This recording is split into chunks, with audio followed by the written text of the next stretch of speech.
এবার চামড়ার কিছুটা দাম পেলেও আড়তদারদের সিন্ডিকেটে দৌরাত্ম্যে লোকসানের মুখে রংপুরের মৌসুমী চামড়া ব্যবসায়ীরা। সরকার দাম নির্ধারণ করে দিলেও তার অর্ধেক দামও দিচ্ছে না ট্যানারি মালিকরা। মৌসুমী ব্যবসায়ীরা বলছেন, চামড়ার দাম ও সংরক্ষণ নিশ্চিতে মনিটরিং অব্যাহত রাখা দরকার। শাহ বায়েজিদ আহমেদের প্রতিবেদন। ঈদের এক সপ্তাহ পর মৌসুমী ব্যবসায়ীরা বলছেন, তারা সরকার নির্ধারিত দামে চামড়া কিনলেও নির্ধারিত দামে বিক্রি করতে পারেননি। পাশাপাশি চামড়া সংরক্ষণের লবণও কিনতে হচ্ছে চড়া দামে, কিন্তু আড়তদাররা সিন্ডিকেট করে তাদের ন্যায্য দাম দিচ্ছে না। লবণ বেড়ে ফেরি দিবি, এই হিসেবে চামড়া 1200 টাকা 1100 টাকা দাম, সেই হিসেবে চামড়া কিনছি গ্রামে, এই কিনছি 800 900 500 700 ঠিক নেই গড়ে, সেই চামড়া আনিয়া আসল থেকে লস। আমাদের চামড়া এখনই ইউরোপে যাওয়ার ব্যবস্থা করুক সরকার। এখনই চামড়ার দাম 4000 5000 6000 7000 টাকা লাগবে। বিদেশ আমাদের বাংলাদেশে আসতেছে না, কোনো মান হচ্ছে না, এই জন্য ফিনিশিংটা থাকাকালীন আমাদের বহু ক্ষয়ক্ষতি হচ্ছে। ব্লু করলে মাল বিদেশ চলে যাবে, বিদেশে গ্রান্টেড করবে। মৌসুমী ব্যবসায়ীদের এই অভিযোগ অস্বীকার করে আড়তদারদের দাবি, সরকার দাম নির্ধারণ করে দিলেও ট্যানারি মালিকরা সে দামে চামড়া কেনেন না। পাশাপাশি এই চামড়া বিক্রির টাকা দিনের পর দিন ফেলে রাখতে হয়। মাল করেছি 300 350 400, শতকরা মনগঞ্জ 50 টাকা। আমরা তো ক্যাশ প্রায় 10 লাখ টাকার মতো কিনছি 1200 চামড়া। এখন যেভাবে বাজার চলতেছে সেই অনুসারে তো আমার প্রায় 4 লাখ থেকে 5 লাখ টাকা আমরা লুজার হয়ে যাবো। চামড়া কেনার পরে লবণজাত করে চামড়া তো রক্ষা করছি আমরা। এখন হাটে আসিয়া মনে করেন দেখতেছি চামড়া আমাদের দাম করতেছে 700 টাকা 750 টাকা। আড়তদাররা আরও জানান, আমাদের দেশ থেকে কাঁচা চামড়া চীন ও ভারতের কাছে বিক্রি করে ট্যানারি মালিকরা, কিন্তু যদি চামড়া প্রক্রিয়াজাত করে ইউরোপের মার্কেটে নেওয়া যেত তাহলে সবাই ভালো দাম পেত। চামড়া শিল্পকে বাঁচাতে গেলে ওয়েট ব্লু চালু করতে হবে। ব্লু ছাড়া চামড়া শিল্পকে বাঁচানো সম্ভব না। ইউরোপে যেন রপ্তানি করার একটা সিদ্ধান্ত গ্রহণ করেন এবং এই রপ্তানিটা যেন করার বন্দোবস্ত করেন, তাহলে আমি মনে করি বাংলাদেশ অর্থনৈতিকভাবে বৈদেশিক মুদ্রা অর্জনে সক্ষম হবে ভালোভাবে। আর এ নিয়ে বিসিকের কর্মকর্তারা জানান, অতিরিক্ত লাভের আশায় দাম নিয়ে সংকট সৃষ্টি করছে মধ্যস্বত্বভোগীরা। ট্যানারি শিল্পটাও কিন্তু আমাদের বিসিকের, আমরা কিন্তু সেখানে এই যে চামড়াগুলো সারা বাংলাদেশের চামড়াগুলো সেখানে যে কিন্তু সংরক্ষণ হবে এবং ওখানে থাকবে 2-3 মাস পর্যন্ত, থাকার পরে এটা কিন্তু দেশের বাইরে রপ্তানি হবে।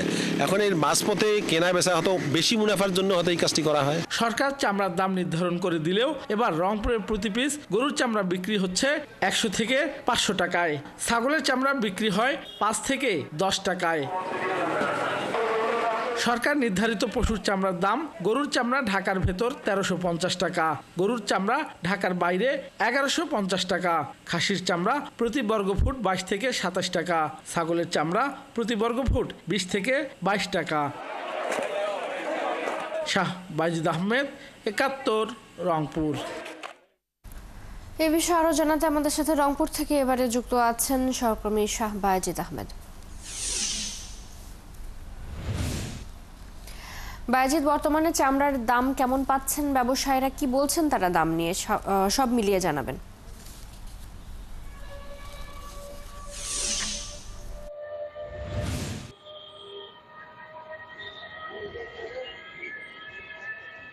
চৈতি, দামের কথা যদি বলি, একটি ছাগলের চামড়া বিক্রি করে চায়ের দামে, অর্থাৎ 10 টাকা একটা চায়ের দাম, সেই দামে একটা ছাগলের চামড়া বিক্রি হচ্ছে। যে ছাগলের দাম 10 থেকে 12 হাজার টাকা থেকে 15 হাজার টাকা কিনতে হয়েছে। এছাড়াও গরুর চামড়া, সেটিও কিন্তু 100 থেকে 500 টাকার মধ্যেই বেশি বেচা বিক্রি হয়েছে।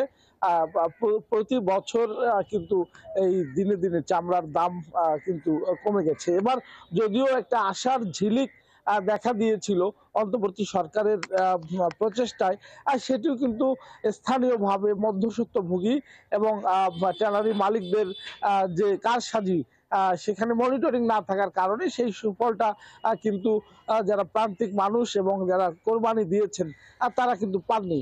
এবার রংপুর পুরো বিভাগে কিন্তু কোরবানি পশুর চাহিদা ছিল 14 লাখ, সেখানে কিন্তু প্রায় 20 লাখ পশু মজুদ ছিল, অর্থাৎ পশু যা দরকার ছিল তার চেয়ে বেশি মজুদ ছিল।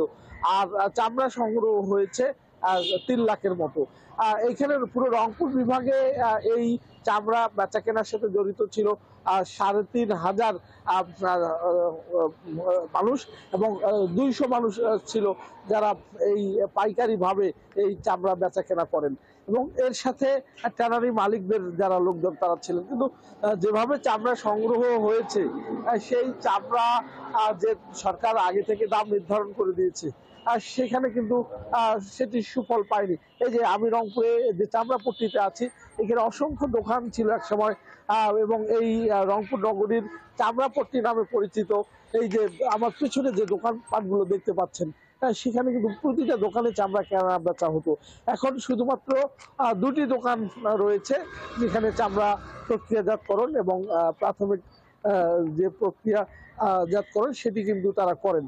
অর্থাৎ এই চামড়াপট্টি সময়ের বিবর্তনে তাদের নাম পরিবর্তন হয়ে গেছে। এখন সেই চামড়াপট্টি বলে না, প্রতিটা দোকানেই কিন্তু অটো, বিভিন্ন মেশিনারিজ এবং নিত্যপণ্য দোকান সাজিয়েছে। আস্তে আস্তে এই চামড়াপট্টি উঠে গেছে।